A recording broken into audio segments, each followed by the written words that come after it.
ایک بزرگ جو ہے وہ فوت ہوا، وہ فوت ہو گیا، دیکھنے والوں نے دیکھا وہ جنت میں ہے، اور وہ پوچھنے کے لیے اس کے گھر آئے کہ مجھے بتائیں کہ اس بابا جی کا کام کیا تھا، دنیا میں کوئی عمل کیا تھا جس کی وجہ سے اللہ تبارک و تعالیٰ نے اسے جنت عطا فرمائی ہے۔ اب اس کے گھر والوں نے بتایا کہ بابا جی قرآن پاک نہیں پڑھے ہوئے تھے، پر قرآن روزانہ اٹھاتے، قرآن روزانہ اٹھاتے، قرآن پڑھے ہوئے نہیں تھے،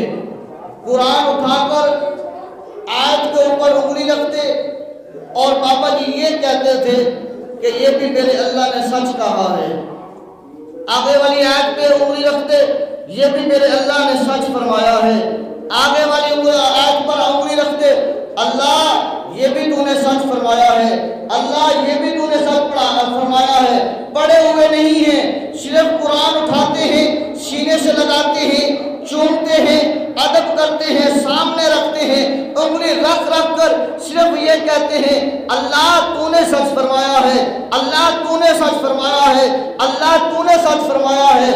تو اللہ کا ہی کلام نا، اللہ نے سچ ہی فرمایا ہے۔ اس کی یہ محبت، اس کا یہ پیار، اس کا یہ قرآن سے عشق، اس کا یہ قرآن کے ساتھ وابستگی اللہ کو اتنی پسند آئی ہے، اتنی پسند آئی ہے کہ میرا بندہ ہے قرآن پڑھا ہوا نہیں ہے، ترجمہ پڑھا ہوا نہیں ہے، تفسیر پڑھی ہوئی نہیں ہے، صرف ادب اتنا کرتا ہے کہ بزرگی کا عالم ہو گیا، نہ کسی وجہ سے قرآن پڑھ نہ سکا، بس اتنا ہے اللہ تو نے سچ لکھا ہے، تو نے سچ فرمایا ہے۔ اللہ فرماتا ہے مجھے اس کی ادا اتنی پسند آئی ہے، اتنی پسند آئی ہے کہ میں نے اسے جنت عطا کر دی۔